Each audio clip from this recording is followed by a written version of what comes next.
बिस्मिल्लाहिर्रहमानिर्रहीम अस्सलाम वालेकुम। आज जी इस टाइम अल्हम्दुलिल्लाह सारे घर आ गए हैं और हम सबको गंदम तकसीम कर रहे हैं 1 बाय 1।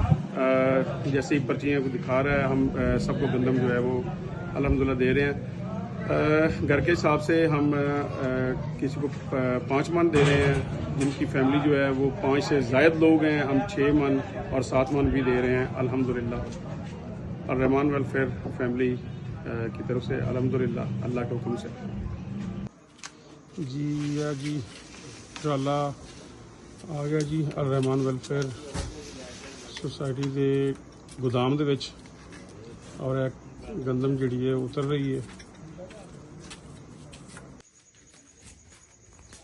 हाँ जी गंदम आ गई है जी, साडे गोदाम दे विच उतरदी पई है तो सुबह इंशाअल्लाह ताला सारे घरों में पर्चियाँ तकसीम हो जाएगियाँ और सुबह इंशाअल्लाह ताला सारे गंदम जोड़े ना वो असी घर घर सब के घर पहुँचा देंगे इंशाअल्लाह ताला।